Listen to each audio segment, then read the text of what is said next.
Hello and welcome to yet another exciting episode of Trends Travel, coming to you today from the Nairok Sculpture Park on this very hot day in October. Now, whenever we come to Nairok Sculpture Park, there's always food, there's always music, there's always a lot of drinks, but today we're here for something very, very exciting, and I'll give you a hint: you gotta be in it to win it. So imagine being invited to test drive a luxury car. Just imagine. We were lucky to spend the day out on the streets in these beautiful cars. But before we got on the road, we had to take the mandatory selfies. These cars are up for grabs, believe it or not.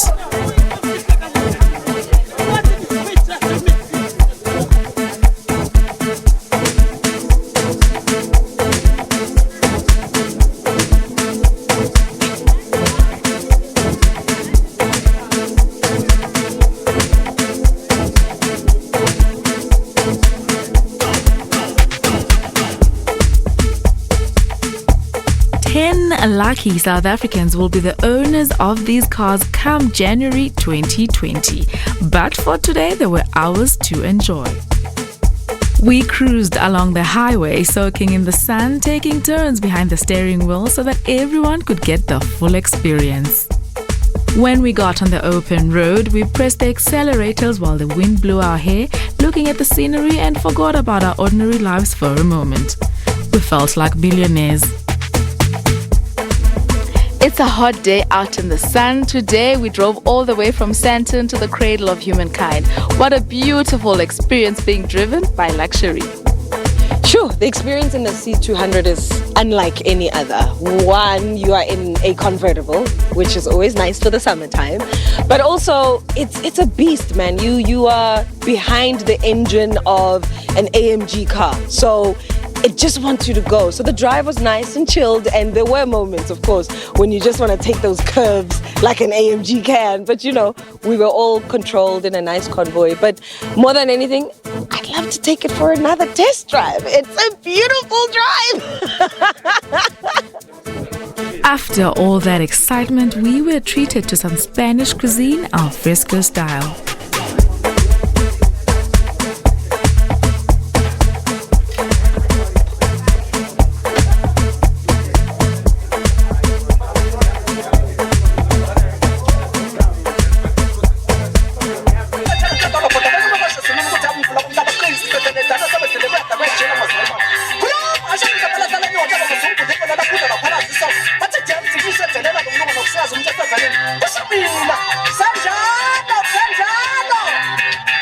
With all that happiness in the atmosphere, we got schooled on some dance moves by Iyashe Elimhlophe.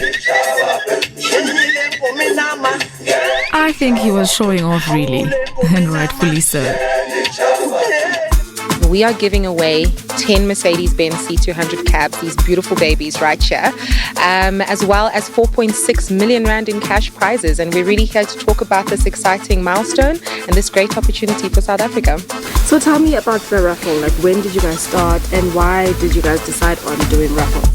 Our first raffle was actually in 2016, where we also gave away Mercedes-Benz cars, and we sold out in that first raffle. And ever since then, the game has been really popular. South Africans are asking for it every single year.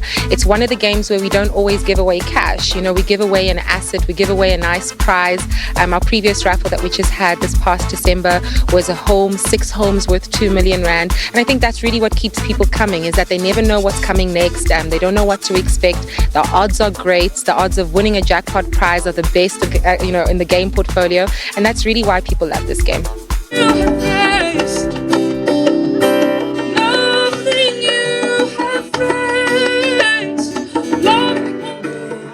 The day ended beautifully. We sat down under the shade, listening to good music by Msaki, and just enjoyed the afternoon.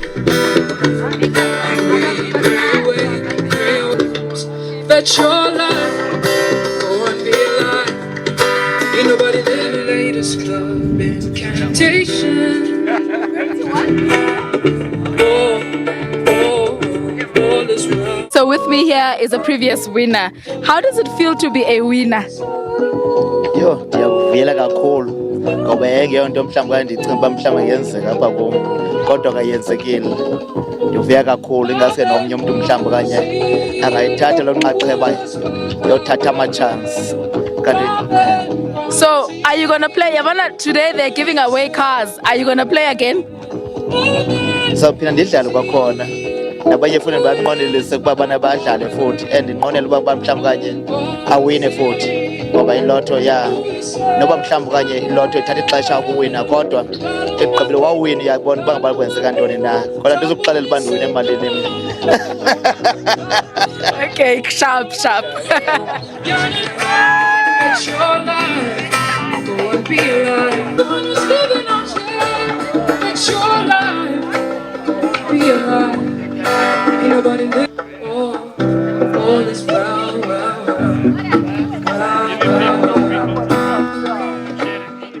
Now I'm not going anywhere because I've absolutely fallen in love with this beauty, and that's what you should do as well. Don't go anywhere.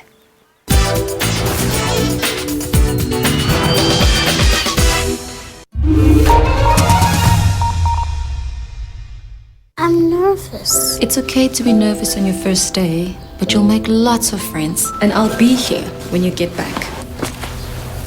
With iWise Life Insurance, I provide for my family. Get 1 million Rand cover from just 189 Rand per month with iWise Life Insurance. For a quote, SMS Live to 48853. Residents torched the houses belonging to ANC councillors in the area. Residents have been protesting. They're demanding an improved delivery of basic services. This is one of the 7 houses belonging to the councillors. The councillors have since ran for their lives. The police came here, they shot people without fighting. Even people, when they turned their backs on them, they continued to shoot. They claim that people from Kuma, they must pay their services. How do they pay their services if they're not getting any assistance from the government? The SABC News mobile app is your one-stop digital portal to all the news you need. Stay connected with the latest in breaking news. Watch the SABC News channel along with clips and live streams of all the big news events. And listen to all the SABC News radio stations live, including podcasts and much more. Simply download the SABC News app to your Android or iOS device from either the Play Store or the App Store. SABC News, independent, impartial.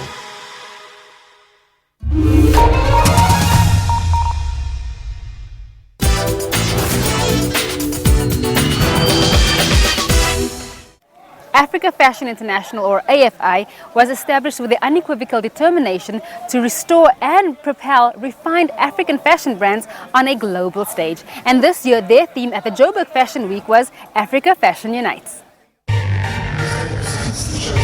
Africa Fashion International hosted its annual Johannesburg Fashion Week this past weekend. Theme: Africa Fashion Unites. The runway was graced by a number of Pan-African designers who showcased their best designs, from the likes of Eric Racina, who hails from Nigeria, and our very own Rich Factory. The runway was a spectrum of color, but what caught my eye were these bright African prints by Rich Factory, inspired by a spiritual calling. The collection was inspired by spirituality, because I've been going through a lot. Like I have an autoimmune disease that contributed to that. I've been going through a spiritual calling that was included in that. I just came from Bali, that came through very strongly in the collection. It was a very African beach paradise, and I'm the kind of girl who wants to be on vacation 24/7, and that's how I like to dress. So I mean, creating clothes that make you feel like, hey, today I might be walking down the street in Joburg, but actually in my mind, I don't know, I'm in Zanzibar, I'm in Durban. That's what it was all about. My favorite and most surprising part of the ensemble was a twist to your typical swimwear collection, plus-size model, giving the stereotypical slender runway look a much-needed fully figure boost. I was so excited about the plus size this year. I'm shocked. I'm like, okay guys, is this what you want more of? I think people were happy to see a change on the runway. People were happy to see that, hey, we can actually be included. And I think that's important because even with me, I don't look like the girls on the runway. So I would like to be included too. And it wasn't just the plus size. So right in the middle of our show, we had these girls wearing different prints. And they were wearing a print which I created for Dab. So we ran a competition and actually it was 8 girls, regular girls, and to come and walk for us. And we got all different types. I mean, there was still a slender girl who may look like a model, but she's an everyday girl who has never walked the runway. I was just surprised at how confident they were because I'm scared to walk the runway, and they came down, they did their thing. I'm so proud of them. Another designer making his return to the AFI was Bale Dishapo from House of Pulse. His collection included both male and female ready-to-wear range. We just invited this show, House of Pulse. Your collection, take us to the collection. Well, my collection tonight was inspired by the Matador, the Spanish Matador, and how I came up with the theme, La Emancipación. In simple English, it means emancipation. I feel emancipated right now. I'm at a space where I feel I can just be creative and not care what people really think.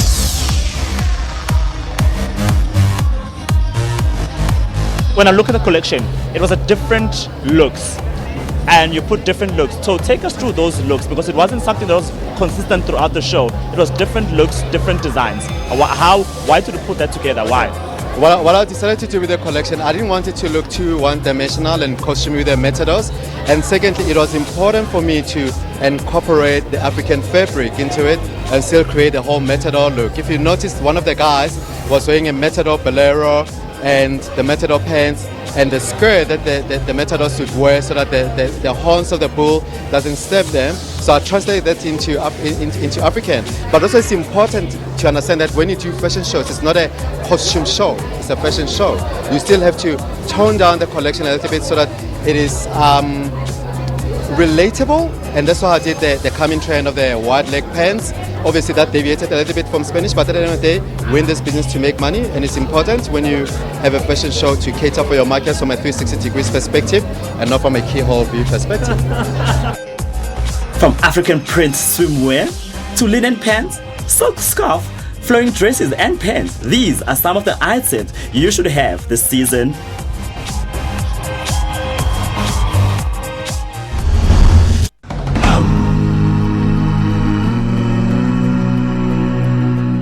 Menkhoaneng is Moshweshwe's birthplace in Lesotho. It derived its name from a tree called Menkhoana, which occupied most of the area.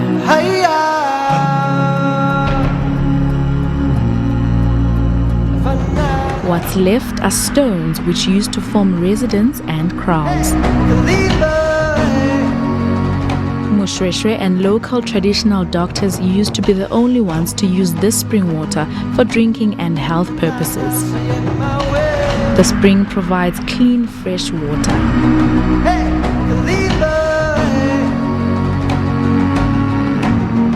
This fountain used to be utilized by Moshweshwe's father, Mokachane, to create medicine and heal the sick. It's sacred water and no one was allowed to drink.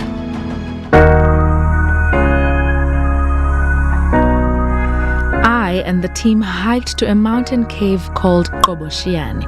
During the times of war, Moshweshwe was leading his people to a safe place to hide. He would prioritize the old, children, and the sick. This cave is a triple story with 2 upper levels. It wasn't easy to access.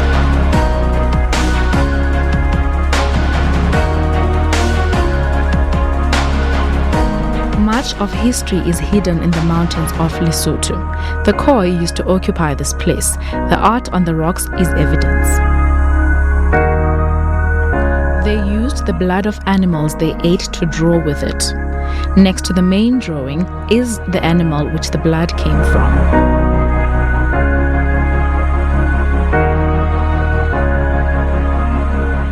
During the 3-day, 120-kilometer Moshweshwe walk, the walkers rested next to a cave called Bitseng, meaning a pot. It gets its name simply because it's shaped like a pot.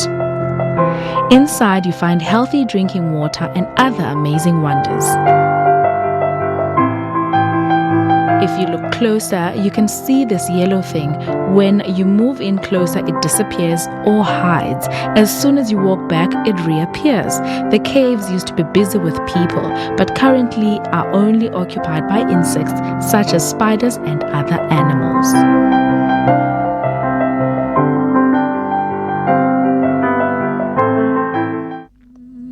Madimong is a cave which was occupied by cannibals who ate Pete, Moshweshwe's grandfather. It was well organized, with the chief deciding who to eat and who not to.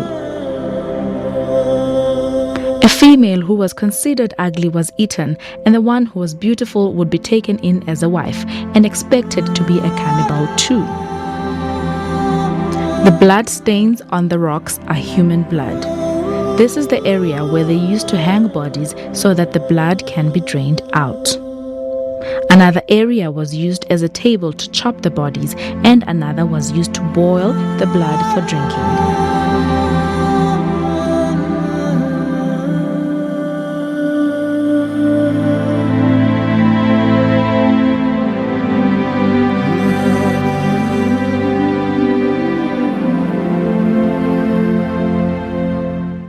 Tababusiu is the famous mountain where Moshweshwe finally found a great place for his people to settle.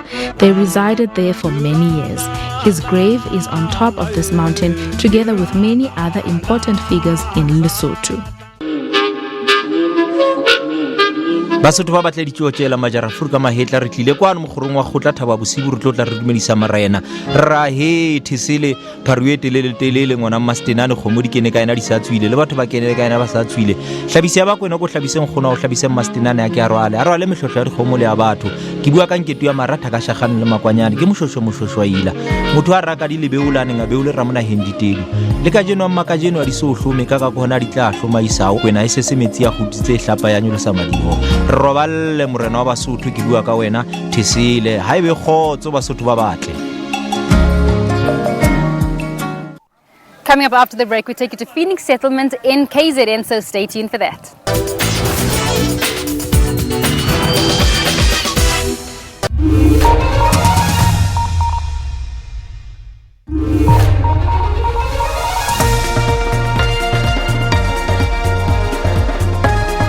Coletta Njohi for SABC News in Addis Ababa, Ethiopia.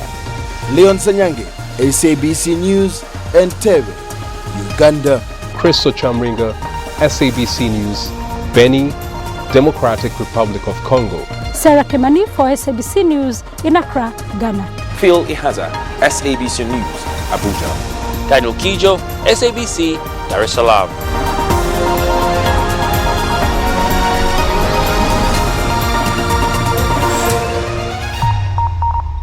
Many often share their worry about artificial intelligence taking their jobs away. The truth of the matter is that artificial intelligence does a lot of things faster and better than humans. That machine didn't make itself, it was made by a human being. So which means us as human beings, we need to think more on the skills which we have. I feel like ultimately it'll increase productivity and efficiency of things. There's a lot of apprehension from the staff. The staff is really worried. What's going to happen? Am I going to lose my job? Is machines going to take over the world? The reality of the matter is, though, that the future is a blend of humans. I don't like the sound of it too much. The fourth industrial, on Network every Sunday at 8:30 p.m.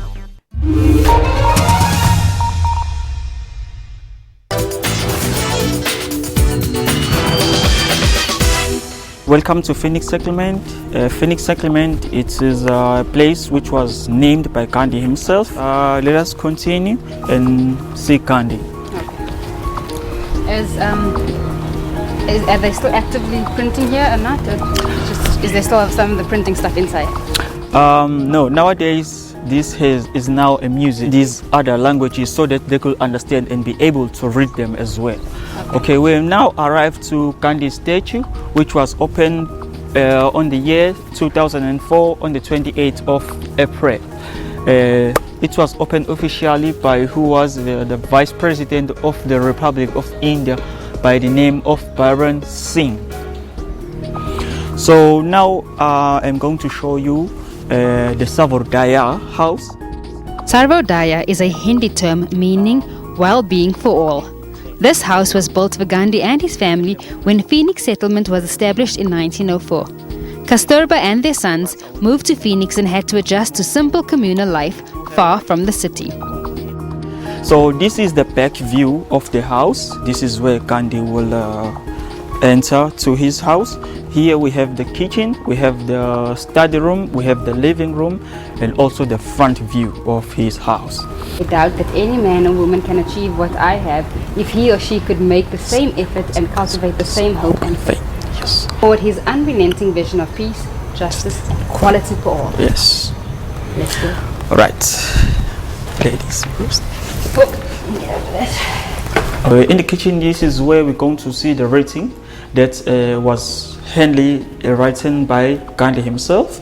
And also here I'm going to show you the last picture of the couple that was taken in 1914 before they were sent, forced to leave the country. Okay, this is the writing that I've just mentioned earlier on. It was after I went to South Africa that I became what I am now.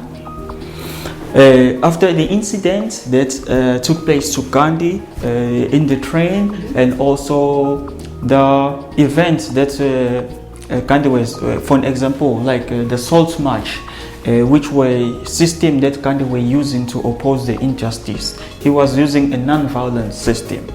Yeah. We still do have the Salt March taking place even nowadays, where a group of people will walk from here to the center of the city in Durban. That is about like 20 kilometers. Wow. Yeah. And also the Bambata uprising, just to mention a few, so the Satyagraha, and also the last picture that was taken in 1914 when Gandhi sailed for India and Bar, his wife, sailed for England. In South Africa, we've acquired the odious name of coolies. The word coolie in India means only a porter or hired workman, but in South Africa it has a contemptuous connotation. It means that a pariah or an untouchable person means to us. It means what a pariah or untouchable person means to us. That's interesting to know. Coolie. Here, these are the books that convinced and made Gandhi the man that we know him as today. Alright, now let us go to his living room.